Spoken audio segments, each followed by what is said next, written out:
Hello students, welcome to Pooja Teachers Guild. आज शुरू करेंगे हम क्लास 8 का ज्योग्राफी चैप्टर नंबर 3 एग्रीकल्चर। काफ़ी इंटरेस्टिंग चैप्टर है। ठीक है, इसमें एक छोटी सी स्टोरी है। स्टोरी को पढ़कर फिर आगे इसको समझेंगे हम। तो आइए शुरू करते हैं। Gurpreet, Madhav and Tina were walking through a village where they saw a farmer tilling land. Gurpreet, Madhav, Tina, ये तीनों एक गांव से निकल रहे होते हैं और देखते हैं कि एक जो किसान है वो अपने खेत को जोत रहा है, मतलब टिलिंग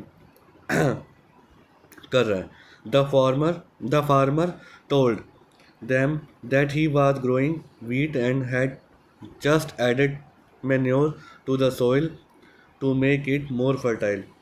फार्मर उनको बताता है कि मैं एक तो गेहूँ उगा रहा हूँ, साथ में मैंने अभी अभी मिट्टी में मैन्योर ऐड की है, मतलब कि खाद ऐड की है, जिससे कि मिट्टी क्या हो जाएगी और उपजाऊ। He told that children the that the wheat would fetch a good price in mandi, from where it would be taken to factory to make bread and biscuit from flour। अब मेनली ये बताता है कि ये जो गेहूँ है इसको मैं मंडी में लेके जाऊँगा, मंडी में इसका मुझे अच्छा प्राइस मिलेगा, फिर वो वहाँ से फैक्ट्री में जाएगी और फैक्ट्री में आटा बनने के बाद इससे क्या बनेगा, बिस्किट और ब्रेड। ठीक है, that this transformation from a plant to a finished product involve 3 types of economic activity. इस ट्रांसफॉर्मेशन जो ये बदलाव आ रहा है वीट से लेकर फ्लोर से लेकर आपका ब्रेड तक का, इस ट्रांसफॉर्मेशन में 3 चीज़ें इन्वॉल्व की गई है, जैसे कि 3 टाइप्स ऑफ इकोनॉमिक एक्टिविटी, जैसे कि this are primary, secondary, tertiary activities. ठीक है, 3 पार्ट में डिवाइड किया गया इनको, primary, secondary and tertiary activities में। तो अब इसको हम पढ़ेंगे। Primary activities include all those connected with the extraction and production from natural resources. Primary activity में वो आता है जो नेचर से हमें, मतलब एक तरीके से मिला होता है रिसोर्सेज, उसको यूज़ करके हम उसको प्राइमरी एक्टिविटी में लेकर आते हैं, जैसे कि एग्रीकल्चर, फिशिंग, ठीक है, गैदरिंग आर गुड एग्जाम्पल। ठीक है, ये एग्जाम्पल दिए फिशिंग और एग्रीकल्चर, ये नेचुरल है। सेकेंडरी एक्टिविटी में हमें दिया है are concerned with the processing of this resource. जो आपका सपोज करो, मैंने जैसे एग्रीकल्चर का एक क्या करेंगे, इसका प्रोसेसिंग, मतलब एक फैक्ट्री में ले जाके अगर किसी चीज़ को हम गेहूं से फ्लोर बनाकर उसका आपका आटे से ब्रेड बनाते हैं, बिस्किट बनाते हैं, तो ये मतलब मैन्युफैक्चरिंग में आ जाता है। ठीक है ना। Manufacturing of steel, baking of bread and weaving of cloth are example of this activity. अब टर्टरी में क्या आता है, tertiary activity provide support to the primary and secondary sector through services. ये सपोर्ट प्रदान करता है किसको, प्राइमरी को और सेकेंडरी को, किसके थ्रू, सर्विसेज थ्रू, जैसे कि transport, trade, banking, insurance and advertising are example of the tertiary activities. ठीक है, आगे हम पढ़ेंगे इसमें। Agriculture is a primary activity, सबको पता है, हमने अभी ऊपर पढ़ा है। जो एग्रीकल्चर है प्राइमरी एक्टिविटी है। It include growing crop, fruits, vegetable, flowers and rearing life stock. ठीक है ना, जो जानवरों को चराते हैं, ये भी किस में आता है, प्राइमरी एक्टिविटी में। In the world 50% of person are engage in agriculture activity. पूरे वर्ल्ड में, विश्व में लगभग 50% लोग जो कि एग्रीकल्चर एक्टिविटी में ही लगे हुए हैं। 2/3 of India's population is still dependent on agriculture. Indian population भी जो कि डिपेंडेंट है एग्रीकल्चर पर। Favourable topography of soil and climate are vital for agriculture activity. Mainly जो अच्छी एग्रीकल्चर के लिए सबसे अच्छी क्या है, एक तो सॉइल अच्छी होनी चाहिए और टोपोग्राफी अच्छी होनी चाहिए। The land on which the crop are grown is known as arable land. जिस ज़मीन पर क्रॉप उगाई जाती है, फसलें उगाई जाती हैं, उसको एरेबल लैंड कहा जाता है। In the map you can see that agriculture activity is concentrated in those regions of the world where suitable factor of the growing crop exist। एक मैप में दिखाया गया जहाँ पर पूरे वर्ल्ड में आपको अच्छी खेती जहाँ होती है वो कुछ पॉइंट दिखाए गए। ये आपको ग्रीन कलर के इसमें दिखाई दे रहे होंगे, यहाँ पर ये सारा यहाँ पर एग्रीकल्चर काफ़ी अच्छे होने को देखने को मिलती है। ठीक है, इनकी सॉइल और टोपोग्राफी बहुत अच्छी है। चलिए आगे देखेंगे हम। इसमें डू यू नो में देखा गया है कि एग्रीकल्चर को कितने पार्ट में डिवाइड किया गया है। एक तो कल्चर्स को कितने पार्ट में डिवाइड किया गया है, एक एग्रीकल्चर, सेरिकल्चर, पीसीकल्चर, वीटिकल्चर और हॉर्टिकल्चर। इसको थोड़ा सा एक्सप्लेन करेंगे। The science and art of cultivation on the soil. Soil में एक अच्छे तरीके से मतलब एक आर्ट दिखाकर अपना मतलब एक तरीके से आपको टिलिंग करके उसमें सोइंग करके मतलब एक आर्ट दिखाकर क्या होगा, वहाँ पे क्रॉप उग जाती है। ठीक है, साथ में कहीं बड़े बड़े मैदान होते हैं जहाँ पर लाइफ स्टॉक जो है रेयरिंग चरने के लिए होते हैं, इसको हम कहेंगे कॉल्ड फार्मिंग एग्रीकल्चर। सेरिकल्चर जो होता है कमर्शियल होता है। ठीक है, rearing of silk worm, it may supplement the income of the farmer. Silk worm से सिल्क बन जाता है। ठीक है, जो कि एक तरीके से इनकम होती है फार्मर की। पीसी कल्चर होता है breeding of fish in specially constructed tank and pond. जो फिशिंग जो करते हैं लोग मतलब पालते हैं जो फिश को बेचते हैं आगे फिशिंग। ठीक है ना, पीसी कल्चर। वीटी कल्चर होती है कल्टीवेशन ऑफ ग्रेप्स, जो कि अंगूर की खेती होती है, उसको हम विटीकल्चर कहेंगे। हॉर्टिकल्चर में आता है growing vegetables, flowers and fruits for commercial use. बेचने के लिए जब हम वेजिटेबल्स उगाते हैं, फ्लावर्स उगाते हैं या फ्रूट्स उगाते हैं, इसको हम हॉर्टिकल्चर में ऐड करेंगे। अब जानेंगे हम फार्म सिस्टम। ठीक है,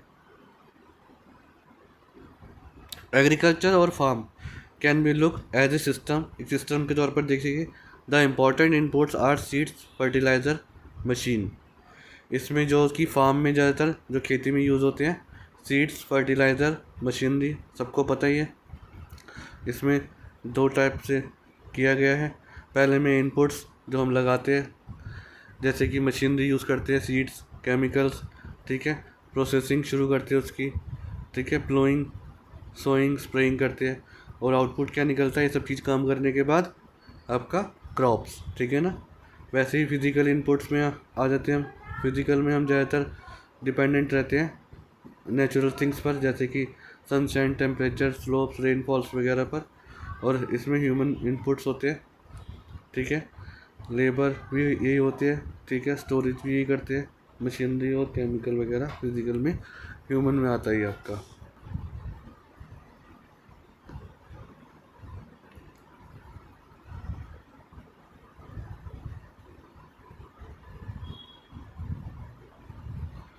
लेबर। ठीक है, फार्म सिस्टम में आपको ऊपर बताया है कि क्या क्या चाहिए होता है। Some of operation involve are ploughing, sowing, irrigation, weeding, harvesting. The outputs from the system include crop, wool, dairy and the poultry product. Mainly सारी चीज़ें यूज़ करने के बाद, जैसे प्लोइंग, सोइंग वगैरह करने के बाद एक खेत में, तो आपको आउटपुट क्या मिलता है, निकलता है आपको क्रॉप्स निकलती हैं। ठीक है, वूल मिल जाती है, डेयरी प्रोडक्ट मिल जाते हैं, पोल्ट्री प्रोडक्ट। ठीक है, अब आगे हम जानेंगे types of farming.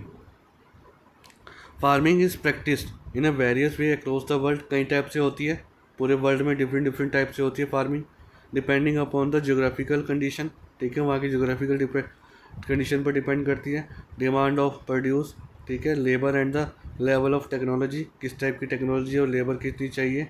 Farming can be classified into two main types. दो टाइप्स में डिवाइड किया गया है। This are substance farming and commercial farming. ठीक है ना। फार्मिंग को दो टाइप में क्लासीफाइड किया गया है। ठीक है, एक तो सब्सटेंस फार्मिंग और दूसरा कमर्शियल फार्मिंग। अब पहले समझेंगे हम सब्सटेंस फार्मिंग क्या होती है। This type of the farming is practice to meet the need of the farmers family. Mainly ये जो फार्मिंग होती है ये अपनी फैमिली के कंजम्पशन के लिए होती है। ट्रेडिशनली यूज़ होता है, ठीक है, जो इसमें कोई ज़्यादा टेक्नोलॉजी की ज़रूरत नहीं है। Low level of technology and the house hold labour, जो घर के खुद के होते हैं लोग वो खुद ही काम कर लेते हैं, जैसे सब्जी वब्जियाँ उगाकर अपना काम चला लेते हैं। Use to produce on small output, ठीक है। Substance farming can be further classified as intensive substance and the primitive substance farming. इसके बारे में थोड़ा सा आगे पढ़ेंगे हम।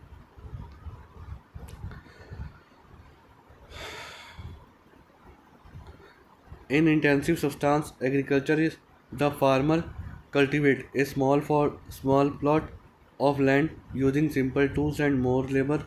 इंटेंस सब्सटेंस फार्मिंग में हम एक फार्मर जो है कल्टीवेट करेगा छोटा सा प्लॉट, ठीक है, यूजिंग सिंपल टूल्स लेकर।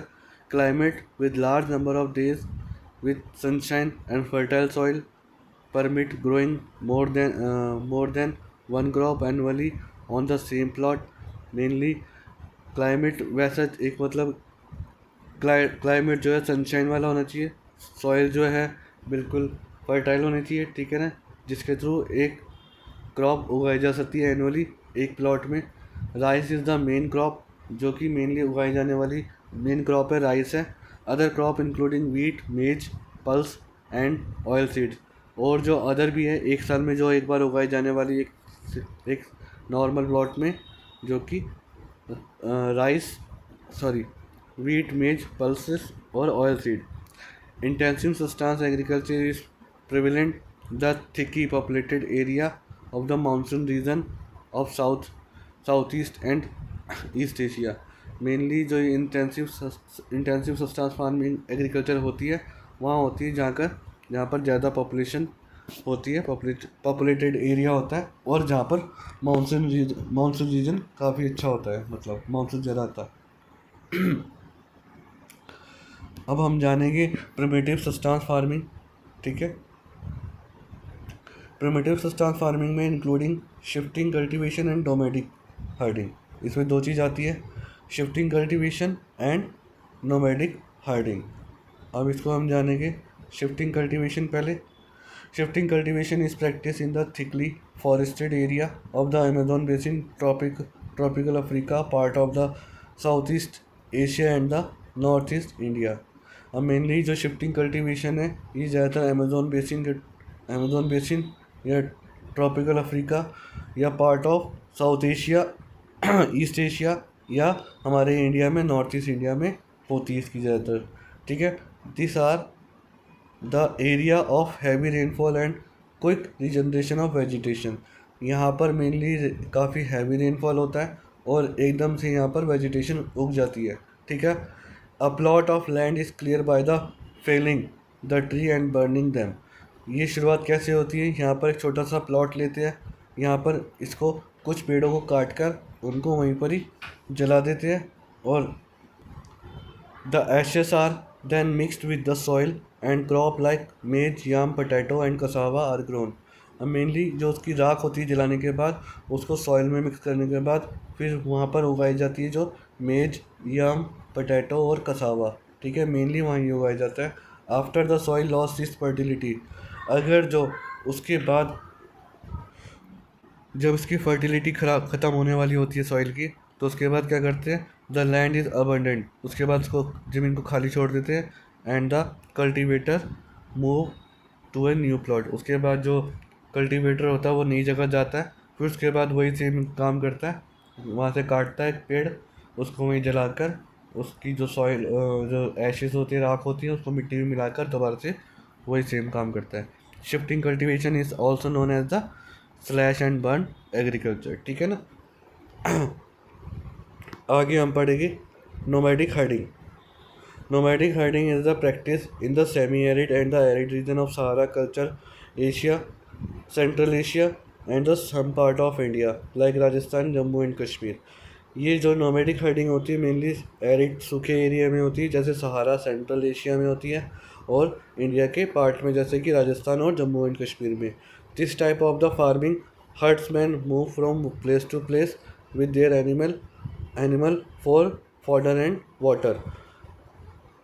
मेनली जो हर्डर्स होते हैं, जो चरवाहे होते हैं, एक प्लेस टू प्लेस घूमते रहते हैं, ठीक है, जो कि किसके लिए घूमते हैं, पानी के लिए और जो जानवरों के चारे के लिए, अलॉन्ग डिफाइंड रूट, जो कि एक इनका डिफाइंड रूट होता है उस पर. This type of the movement arise in response to climate constraint and the terrain sheep like yak, Terran sheep, camel, yak and the goats are mostly common there. इनमें इनके जो ग्रुप होता है चरवाहों का, इनमें ज़्यादातर आपको शीप, कैमल, याक और goats are mostly common rare देखने को मिलेंगे. They provide milk, meat, wool, hide and other product to the herder and their family. ये मेनली जो कि हर्डर्स होते हैं, इनको जो कि जानवरों से मिलता है दूध, मीट और वूल, ज़्यादातर इनको उनकी फैमिली से इनका काम चल जाता है. अब हम पढ़ेंगे कमर्शियल फार्मिंग के लिए. In commercial farming crop are grown and animal are reared for sale in the market. Commercial में हम क्या करते हैं, जो चीज़ उगाते हैं वो, और या एनिमल की जो भी हम मतलब कि पैदावार करते हैं, तो वो एक मार्केट में सेल करने के लिए. The area of cultivated and the amount of capital use is large. यहाँ पर जो अमाउंट होता है और एरिया जो होता है उगाने के लिए, खेती करने के लिए, काफ़ी बड़ा होता है दोनों. मतलब पैसे भी ज़्यादा चाहिए, मशीनरी भी ज़्यादा चाहिए और एरिया भी ज़्यादा चाहिए. Most of the work is done by machine. ज़्यादातर ये सारा काम मशीन के थ्रू होता है. Commercial farming include commercial grain farming, mix farming and plantation agriculture. इसमें 3 चीज़ें आ जाती है, ठीक है. क्या क्या आती है? इंक्लूडिंग ग्रेन फार्मिंग, ठीक है, mixed farming and plantation agriculture. इसके बारे में आगे पढ़ेंगे. In commercial grain farming crop are grown for commercial purpose, ठीक है ना, बेचने के पर्पस से उगाई जाती है. Wheat and maize are common commercially grown grain. ज़्यादातर गेहूँ और मक्का उगाया जाता है बेचने के लिए. Major area where commercial grain farming in practice are temperate grassland of North America. ज़्यादातर जहाँ पर ये उगाई जाती है वो है जगह North America, Europe and Asia, ठीक है, यहाँ पर उगाई जाती है. This area are separately populated with large farm spread over 100 of hectare. Mainly ये अकेला एरिया होता है जहाँ पर पॉपुलेशन कम होती है, साथ में लार्ज फार्म होते हैं, काफ़ी बड़े बड़े फार्म्स होते हैं जो कि हेक्टर्स में होते हैं कई, ठीक है. Severe winter restrict and the growing season and only a single crop can grow. यहाँ पर सिर्फ एक सिंगल क्रॉप उगाई जाती है जो कि बड़े हाई लेवल पर या ह्यूज लेवल पर आपको देखने को मिलती है. अब हम पढ़ेंगे mix farming. In mix farming the land is used for growing food and fodder, ठीक है, खाना और चारा उगाने के लिए होता है. Crop and the rearing livestock, और जानवरों को चराने के लिए, जो कि ये प्रैक्टिस ज़्यादातर कहाँ पर होती है? Europe, eastern Asia, eastern USA, Argentina, south Australia, New Zealand and south Africa, ठीक है, ये यहाँ पर होते हैं. अब प्लांटेशन की बात करेंगे हम. Plantation are type of the commercial farming, ठीक है, कमर्शियल फार्मिंग के लिए भी यूज़ होता है. Where single crop of tea, एक जैसे टी है, single crop of tea, coffee, sugar cane, cashew, rubber, banana और कॉटन आर ग्रोन. यहाँ पर ये सब चीज़ें उगाई जाती है प्लांटेशन में, ठीक है, ये प्लांट के थ्रू ही उगाई जाती है सारे के सारे. Large amount of labour and capital required. यहाँ पर large amount of the labour की ज़रूरत है, साथ में मशीनरी और पैसे की भी ज़रूरत है. The produce may be processed on the farm itself और in the nearby factory. उसके बाद इनको प्रोसेसिंग के लिए जो नियर बाई फैक्ट्रीज होती है वहाँ लेके जाया जाता है. The development of transport network is दस एसेंशियल फॉर सच फार्मिंग. इसके लिए इस फार्मिंग के लिए आपको ट्रांसपोर्ट नेटवर्क का होना बहुत ज़रूरी है.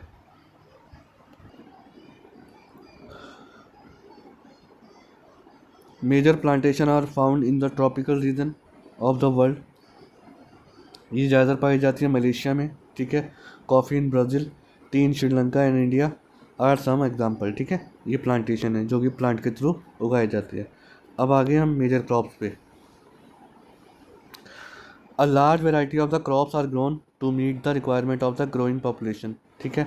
आज हमने पहले ही पढ़ा था कि काफ़ी वर्ल्ड में 50% के करीब तो जो कि पॉपुलेशन किस पर लगी हुई है, क्रॉप्स पर उगाने के लिए, ठीक है।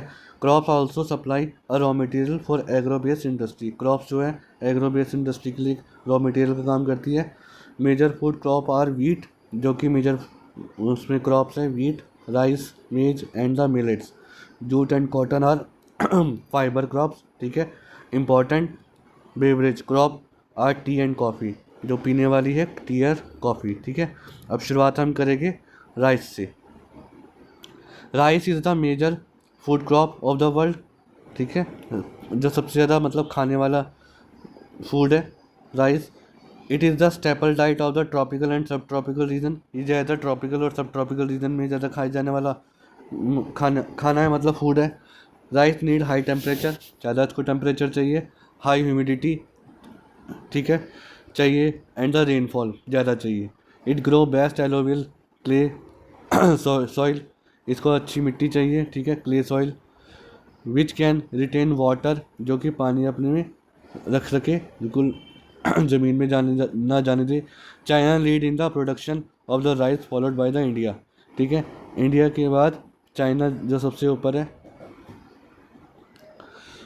प्रोडक्शन पर। जापान, श्रीलंका एंड इजिप्ट भी, ये सारे के सारे टॉप पर है। In favourable climate condition as in West Bengal, Bangladesh, 2 to 3 crop are grown in year.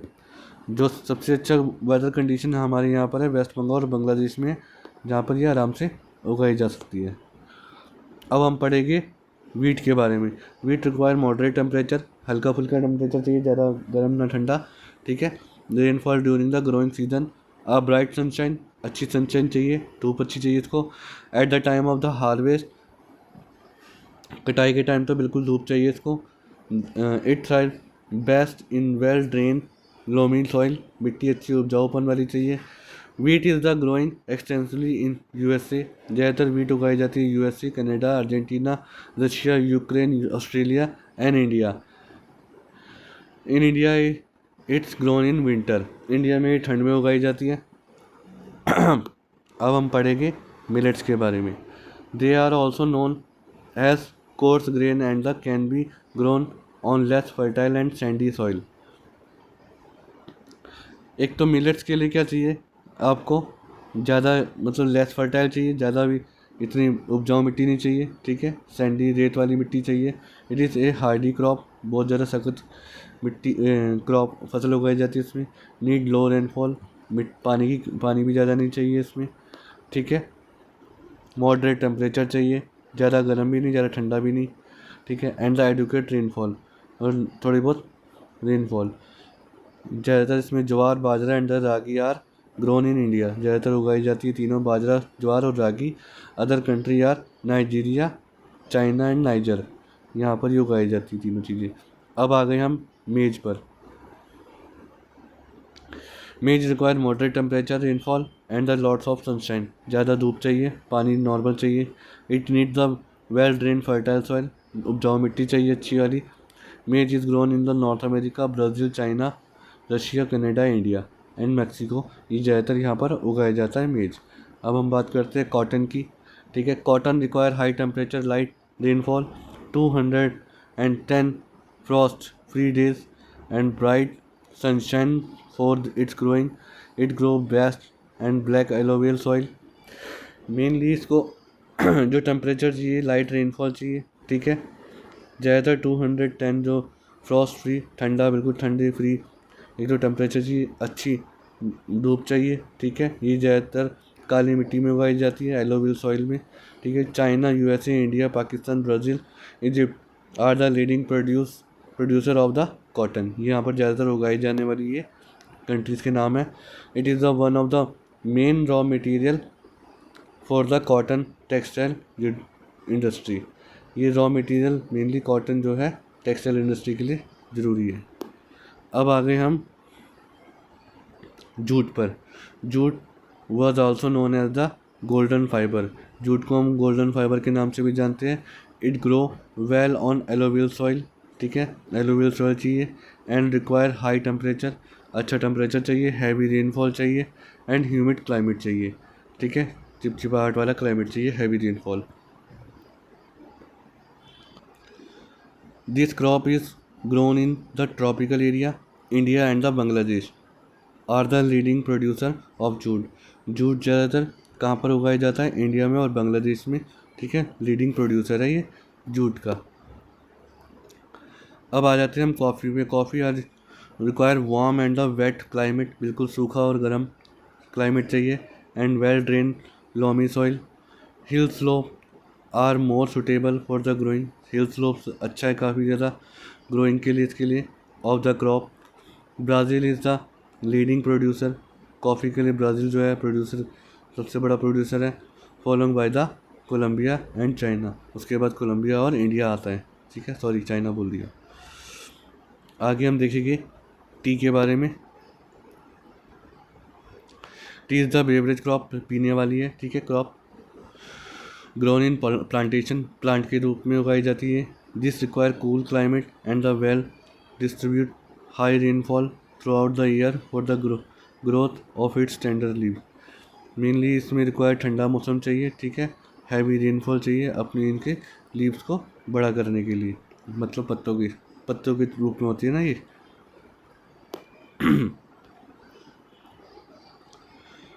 It need well drain loamy soil and gentle slope, ठीक है ना, जेंटल स्लोप और लोमी सॉइल चाहिए इसके लिए, मतलब वही fertile. Labour in large number of the required to pick the leave. बहुत ज़्यादा लेबर चाहिए इसमें लीव पिक करने के लिए, इसे पत्ते तोड़ने के लिए। Kenya, India, Sri Lanka, China produce the best quality T in the world. ये 4 देश हैं जो कि बेस्ट क्वालिटी की टी मतलब प्रोड्यूस करते हैं। अब हम बात करेंगे एग्रीकल्चर डेवलपमेंट की, ठीक है। Agriculture development refer to efforts made to increase farm production in order to meet the growing demand of increase population. Agriculture development जो कि रेफर करता है कि इंक्रीज, जितना भी इंक्रीज प्रोडक्शन, जब मतलब ज़्यादा से ज़्यादा इंक्रीमेंट हो प्रोडक्शन का, जो कि जो डिमांड है इंक्रीज हो रही है पॉपुलेशन की। This can be achieve in many ways. ये इस डिमांड को कई तरीके से अचीव किया जाता है, कई तरीके से किया जा सकता है। Increasing the increasing the crop area, एक क्रॉप एरिया को बढ़ाकर, the number of the grown area. Improving irrigation facilities बढ़ाकर, ठीक है ना, अच्छी इरीगेशन फैसिलिटी बढ़ा के, फर्टाइल यूज़ करके, high yield variety of wheat seeds, HYV seeds use करके, mechanism of agriculture is also another aspect of the agriculture development. The ultimate aim of agriculture development is to increase the food security. Mainly इसका जो agriculture development का main ultimate aim जो है food security को पूरा करना, लोगों के खाने को पूरा करना। अब आगे हम थोड़ा देखेंगे इसको। Agriculture has develop at different place in different part of the world. Agriculture में हमने डेवलप होते देखे different part of the world में, अलग अलग जगह जहाँ ये डेवलप हो रही। Developing country with large population usually practice intensive agriculture where crop are grown a small holding mostly for substance. Mostly country में हमने देखा है इंटेंसिव एग्रीकल्चर, जो कि एक स्मॉल उसमें प्लॉट्स में वगैरह में होता है, ठीक है। Large holding are more suitable for commercial agriculture. जो ये लार्ज क्या बोलते हैं आपका एग्रीकल्चर होता है, ये कमर्शियल एग्रीकल्चर के लिए में आ जाता है। As in USA, Canada and Australia जैसी ये 3 कंट्रियाँ हैं कमर्शियल फार्मिंग के लिए। With the help of the 2 case study of farm. अब 2 केस स्टडी दी गई है, उसमें हम देखेंगे क्या है। वन फ्रॉम इंडिया, एक इंडिया की है, and other from the USA की ली गई। Let understand about the agriculture in the developing and the develop country. ये कैसे इंडिया में एग्रीकल्चर डेवलप हो रहा है, ठीक है ना, और डेवलप कंट्री में। अब इंडिया में देखिए क्या है। जैसे स्मॉल विलेज, एक स्मॉल विलेज है Adilabad in Ghazipur district of Uttar Pradesh, ठीक है। Munna Lal is a small farmer, एक फार्मर है in the village who farm land about 1.5 hectare उसकी ज़मीन है। His houses and the main village, वो एक मेन विलेज में रहता है, ठीक है। He purchase high yield variety of seeds, उसने अच्छी HYV सीड्स खरीदी from the market every alternate year, खरीदता रहता है, ठीक है। The land of is fertile and he grow at least 2 crop, बहुत अच्छी मिट्टी है, वाली उपजाऊ मिट्टी है, और साथ में वो साल में कम से कम 2 क्रॉप उगाता है, ठीक है। नॉर्मली वीट और राइस, जो कि वीट और राइस है, एंड द पल्सेस, जो कि दालें भी है।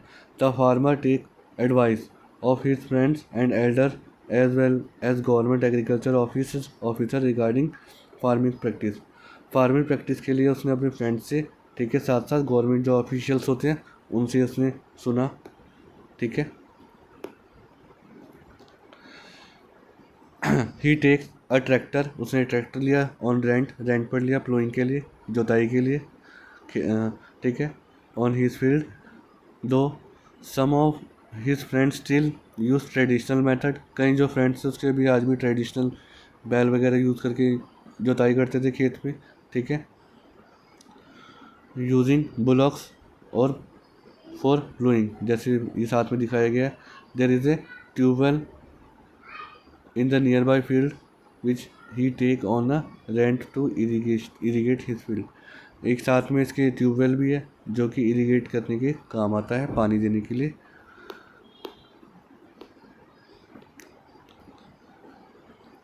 Munnalal also has 2 buffalo, Munnalal के पास 2 बफेलो भी एंड फ्यू हैंस, कुछ बतख भी।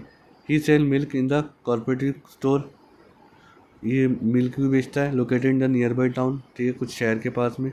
Is a member of the cooperative society का भी मेंबर है, which is also devices him on the type of the fodder for his animals, वहाँ से कुछ वो चारा ले आता है जो कि अपने एनिमल्स के लिए। Safety measure to protect the health of livestock and artificial insemination, mainly जो कि एक प्रोटेक्ट करता है हेल्थ किसकी, लाइफ स्टॉक के लिए, मतलब जो उनके जानवरों के लिए, ठीक है। सेफ्टी मेजर भी अपनाता है वो। All the member of the family help in various activity, उनके जो फैमिली मेम्बर्स है इसकी काफ़ी मुन्नालाल की हेल्प करते हैं। Sometime he take credit from a bank of the agriculture, ये कई बार मुन्नालाल जो कि बैंक से उधार भी लेता है, ठीक है, एग्रीकल्चर कोऑपरेटिव सोसाइटी से, किसके लिए, HYV सीड खरीदने के लिए एंड इम्प्लीमेंट्स, ठीक है। He sell his produce in the mandi located in the nearby town, उसके बाद जो प्रोड्यूस करता है ये खेती में उसको नियर बाई मंडी में बेचता है। Since majority of the farmer do not have lack storage facilities, they are force to sell the produce even when the market is not favourable of them, but कईयों के पास जो फार्मर्स होते हैं उनके पास storage की फैसिलिटी नहीं होने की वजह से अगर जो मार्केट में पैसा भी कम है उसके बावजूद भी ये वहाँ पर जाकर बेच देते हैं। In recent years the government has taken some step for develop storage facilities, but अभी जो गवर्नमेंट है उसने कुछ स्टेप्स लिए हैं कि स्टोरेज फैसिलिटी बढ़ाई जाए। आगे देखेंगे farm in USA, the average size of the USA farm is much larger than India से काफ़ी ज़्यादा बड़े फार्म्स होते हैं। A typical farm size in the USA is more than 250 hectares, कम से कम 250 हेक्टर्स का एक फार्म होता है। The farmer generally resided in the farm, some of the major crop grown are corn, soybean, wheat, cotton and sugar beet, ये सब उगाए जाते हैं। जॉय हॉर्न,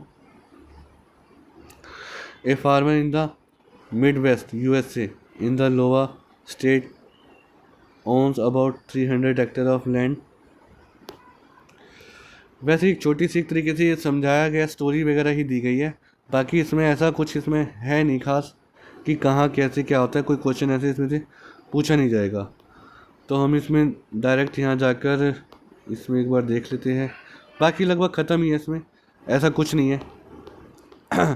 तो लगभग हमारा ये चैप्टर फिनिश हो चुका है, क्योंकि आगे बढ़ाने का कोई मतलब नहीं बनता। तो आई होप आपको ये समझ आया होगा। तो प्लीज़ इस वीडियो को लाइक कीजिए और सब्सक्राइब कीजिए। मिलते हैं एक नई वीडियो के साथ। Thank you.